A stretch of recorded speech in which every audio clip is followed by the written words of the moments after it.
നേരം നേരം രണ്ടു വിധത്തിലാണ്. ഒന്ന് നല്ല നേരം, പിന്നൊന്ന് ചീത്ത നേരം. നല്ല നേരം വന്നാൽ തെരുവ് തണ്ടി രാജാവാകും. മറിച്ച് ചീത്തയാണെങ്കിലോ രാജാവും തെരുവ് തണ്ടിയാവും. അമേരിക്കയിലൊരു VIP ഗെറ്റ് ടുഗദറിൽ വെച്ച് ഒരാളൊരു ബോംബ് പൊട്ടിച്ചു. അയാളുടെ സമയം അതൊരു കാരണമാക്കി പുള്ളിയുടെ ഭാര്യയെ പുള്ളി ഡൈവോഴ്സ് ചെയ്തു. ഞാൻ സമ്പാദിച്ചത് എൻ്റെ ഭാര്യയ്ക്ക് വേണ്ടിയിട്ടാണ്. അവളാണെങ്കിൽ എന്നെ ഉപേക്ഷിച്ചിട്ട് പോയി. ഇനി ആർക്ക് വേണ്ടിയാണ് സമ്പാദിക്കുന്നതെന്ന് ആലോചിച്ച് പുള്ളി സ്വത്തെല്ലാം ആശ്രമങ്ങൾക്കും അനാഥാലയങ്ങൾക്കും എഴുതി വെച്ച് ഒരു തെരുവ് തണ്ടിയായി. അങ്ങനെ പുള്ളിയുടെ കമ്പനിയെ വിശ്വസിച്ച് ഇവിടെ ചെന്നൈയിൽ ബിസിനസ് നടത്തിയിരുന്ന എൻ്റെ ബോസിന് പണി കിട്ടി. കമ്പനി നഷ്ടത്തിലാവാൻ തുടങ്ങി. സാലറി കൊടുക്കാൻ പോലും പറ്റാത്ത അവസ്ഥയിലായി. പുതിയതായി ജോയിൻ ചെയ്തവരെ പിരിച്ചുവിടാൻ തുടങ്ങി. എൻ്റെ നേരം അതോടെ തീരുമാനമായി. പെങ്ങളുടെ കല്യാണത്തിന് വേണ്ടി ബാങ്കിൽ ലോൺ അപ്ലൈ ചെയ്തിരുന്നു. ജോലി പോയതിൻ്റെ ഒപ്പം അതും പോയി. നേരം ശരിയല്ലെങ്കിൽ അമേരിക്കയിൽ ബോംബ് പൊട്ടിയ ഇവിടെ നാറും. കല്യാണം നടത്താൻ വേണ്ടി വട്ടിരാജയുടെ അടുത്ത് നിന്ന് കടം മേടിച്ചു. വട്ടിരാജ് എന്നോട് ചോദിച്ച ആദ്യത്തെ ചോദ്യം, പൊണ്ടാട്ടി இருக்கா? ഇല്ല. ஏன்? கல்யாணம் ஆகலை. ஓ. வீடு? அண்ணா என் ரூம்மேட் தான் அண்ணா.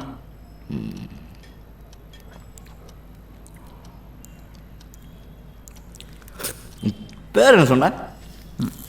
மேத்யூ. மேத்யூ. மேத்யூ. மேத்யூ. இதோ பார் ஜான், 1 பாயிண்ட். பொண்டாட்டி இல்லை, வீடு இல்லை. 2 பாயிண்ட், உன்னை வச்சு தான் பணம் தரேன்.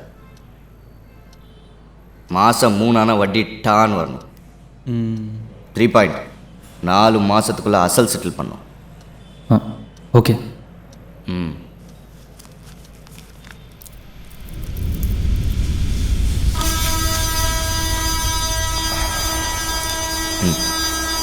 ம்.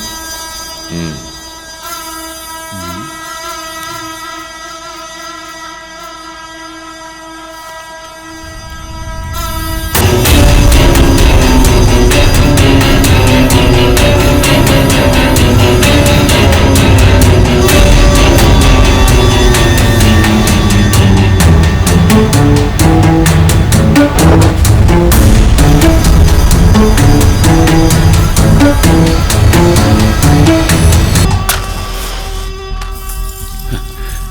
ராஜா, உங்கள் காசை எப்படியாவது கொடுத்துட்றேன்.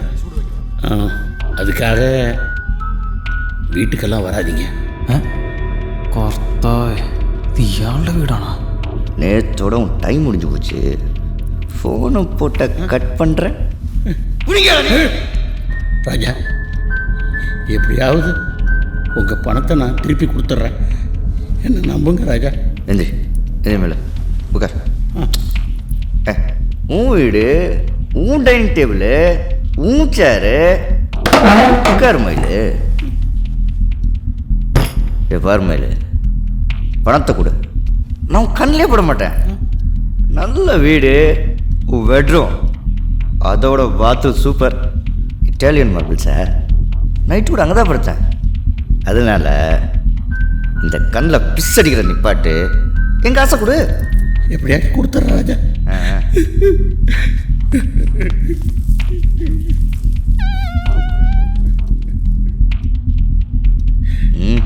ഞാനല്ല കസേര നീങ്ങിയാന്നോണെ.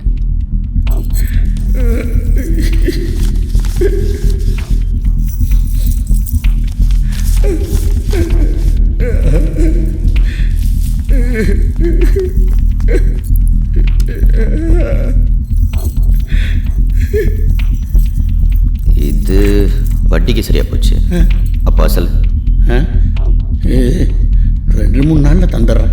2-3? இதுவே பொண்டாட்டி பிள்ளைங்க கழுத்தில் இருந்த நகையெல்லாம் கலட்டி கொண்டாந்து கொடுத்து. 2-3?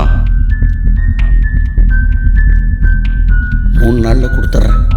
அது பாயிண்ட் கரெக்டா? காசு കറക്റ്റാണ്.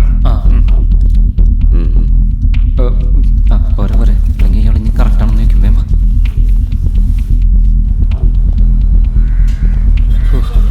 അളിയ ജോണെ പണിയാവോ? നീ അതൊന്നും ഒന്നും കണ്ട് പേടിക്കണ്ട. കറക്റ്റായിട്ട് കാശ് കൊടുത്ത് ഞാൻ അയാളൊന്നും ചെയ്യില്ല. അല്ല നീ കൊടുക്കുമല്ലോ അല്ലേ? വാടാ, നീയല്ലേ പറഞ്ഞത് വട്ടിരാജയുടെ വീടാണ്? എനിക്കെങ്ങനെ അറിയാനാടാ? അഡ്രസ്സ് പറഞ്ഞു, അയാളുടെ വീടാന്നല്ലേ ഞാനും വിചാരിച്ചത്.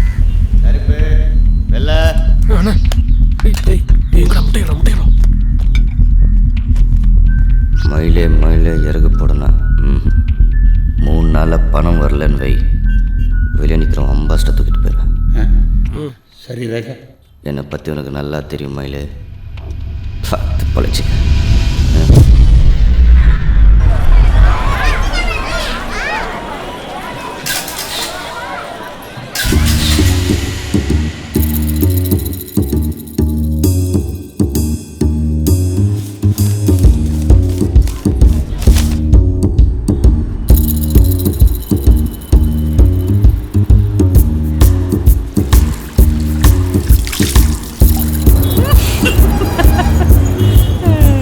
நீங்கள் கேட்குற பேக்கேஜ் ரொம்ப high.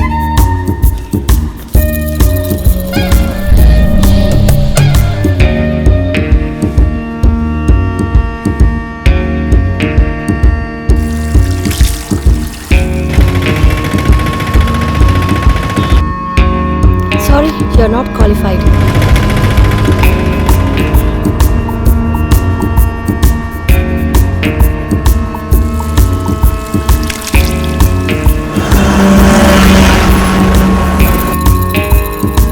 U are not fit.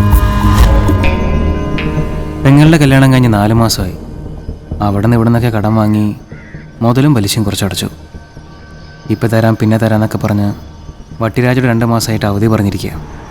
ഇപ്പോൾ വട്ടിരാജയുടെ ഫോൺ വരുമ്പോൾ എന്ത് പറയുന്ന എനിക്ക് എത്തും പിടിയില്ല. ഇന്നാണ് അവസാനത്തെ ദിവസം. ഇന്ന് കൊടുക്കാൻ പറ്റിയില്ലെങ്കിൽ വട്ടിരാജ മിക്കവാറും എൻ്റെ കാലിനാവും. ജോണിൻ്റെ അടുത്ത് കാശ് ചോദിച്ചിട്ടുണ്ട്, കിട്ടുമോ?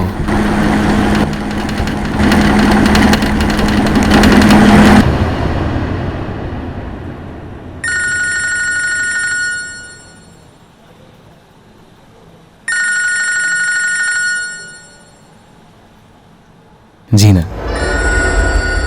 ഞാൻ 6 പഠിക്കുമ്പോൾ അവൾ എൻ്റെ സ്കൂളിൽ 4th ഒന്ന് ജോയിൻ ചെയ്തു.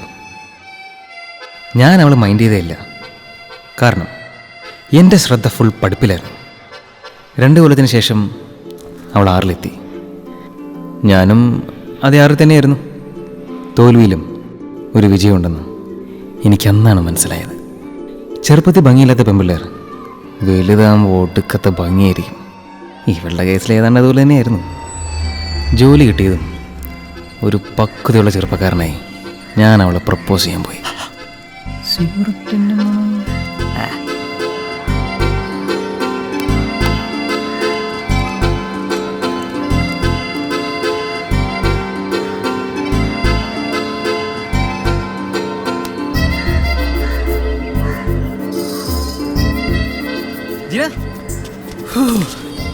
അത് ഈ വടപള്ളി ജംഗ്ഷനിൽ ഭയങ്കര തീപിടുത്തം. അപ്പോൾ 2 വണ്ടി തമ്മിൽ ഇടിച്ച് ലേറ്റായിപ്പോയി.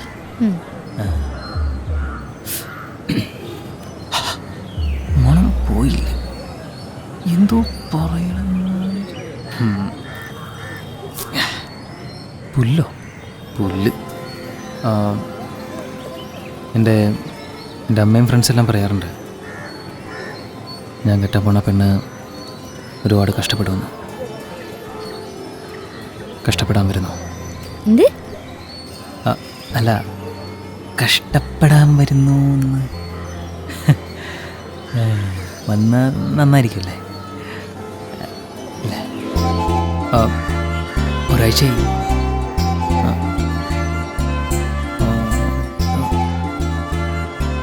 2 weeks.